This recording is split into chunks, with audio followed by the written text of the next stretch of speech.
चलिए समझते हैं शक्ति, देवी और तंत्र की इस फैसिनेटिंग दुनिया को और देखते हैं कि इन शक्तिशाली कॉन्सेप्ट्स के पीछे आखिर है क्या।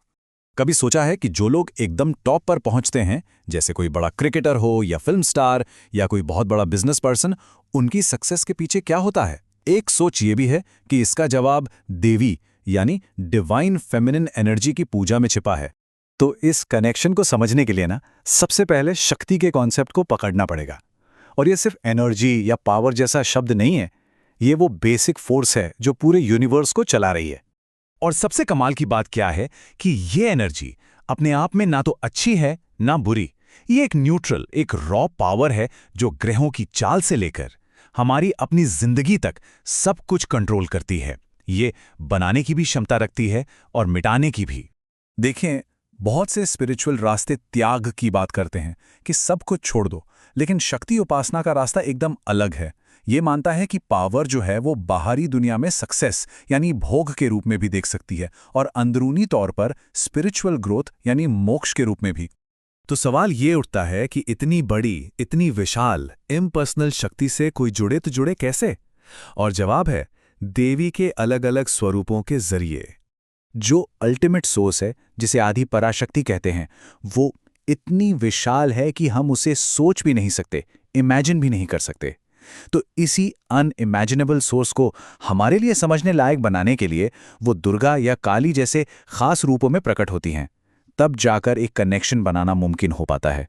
तो ये जो तीन शब्द है माँ, देवी और शक्ति, ये बहुत जरूरी हैं। पूरी साधना का, पूरी यात्रा का मकसद ही यही है कि उस इम्पर्सनल शक्ति को एक पर्सनल, एक माँ वाले रिश्ते में बदला जाए। और एक बात जानकर शायद हैरानी हो कि इस डिवाइन एनर्जी से जुड़ने के लिए हमेशा कोई बहुत बड़े बड़े अनुष्ठान या गुरु की जरूरत नहीं पड़ती।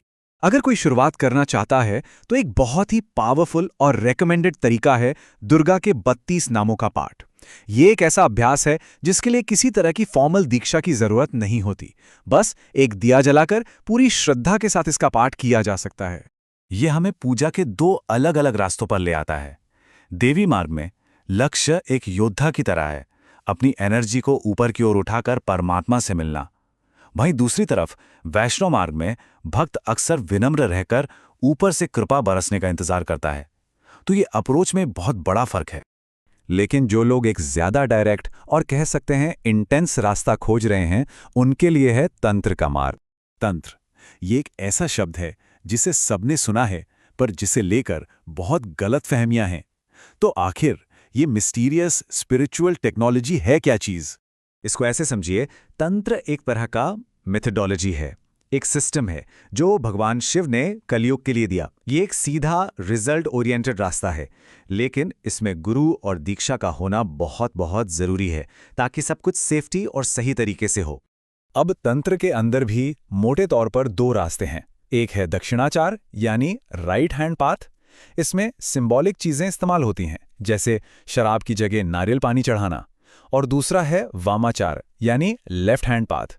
इसमें डायरेक्ट चीजों का इस्तेमाल होता है ताकि साधक ही समझ सके कि डिवाइन एनर्जी हर चीज में है, अच्छे और बुरे दोनों से परे।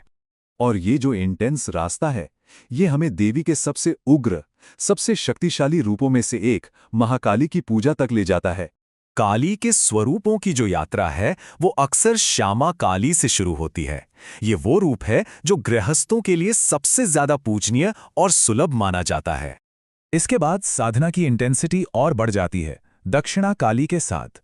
इनका निवास श्मशान में होता है, जो इस बात का प्रतीक है कि वो मौत के डर पर भी विजय पाने वाली शक्ति हैं।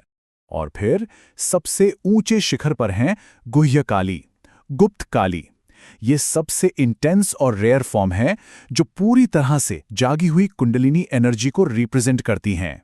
इसी तरह एक और बहुत उग्र और शक्तिशाली स्वरूप है मां तारा का।